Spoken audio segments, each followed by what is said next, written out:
Virginia. All right, Donald Trump and his running mate Mike Pence warning that voter fraud could disrupt the election.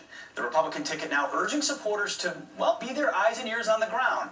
As it turns out, voter fraud, it isn't really a myth at all. So here to walk us through some of the active voter fraud investigations is Washington Deputy Opinion Editor Kelly Riddell. Kelly, thanks for joining us this morning. Thanks, Pete. So we're hearing a lot at the presidential level, rigged system, voter problems, and you've got examples state by state. Take Virginia, we're dead people voting. What have we seen in Virginia? This is just one town. Harrisonburg, Pennsylvania, found that 20 deceased people had somehow re-registered to vote this election cycle. The FBI is actually looking into this case, and this is just in one particular city. Also in Virginia, you have 1,046 people, and this was a study that was just done this month, who are illegal aliens that have registered to vote in the state.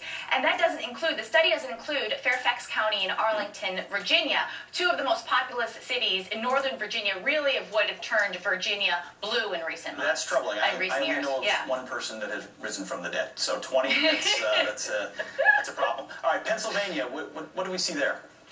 In Pennsylvania, you see, and the Secretary of State last year basically said voter fraud is a problem here, in the fact that 700 Pennsylvania people registered in Pennsylvania voted twice.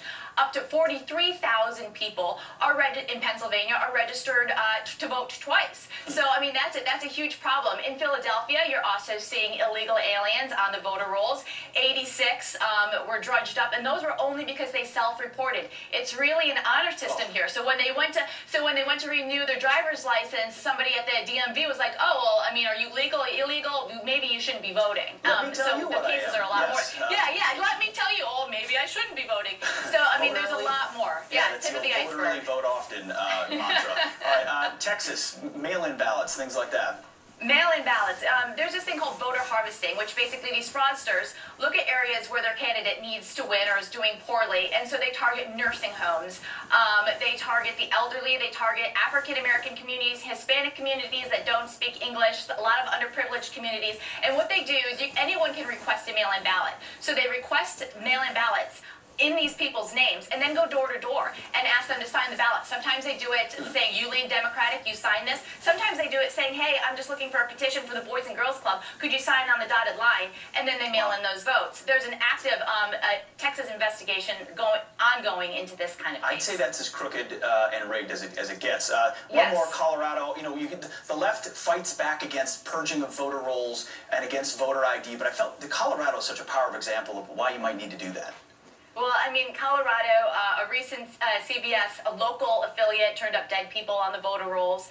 And you know what's so funny about Colorado is if you look at John Podesta's WikiLeaks emails, as late as last year, 2015, he was complaining that he thought that Barack Obama rigged the Colorado primary in bringing illegal aliens on the voter rolls. It's unbelievable, the hypocrisy here. Well, yeah, and it makes everyone who votes and votes earnestly feel like their vote might matter a little bit less. And a lot of those states you mentioned, Pennsylvania, Colorado, those are going to be key swing states where the presidency will be decided. So, Kelly, thanks for joining us this morning and illuminating this. Thanks so much, Pete. You got it.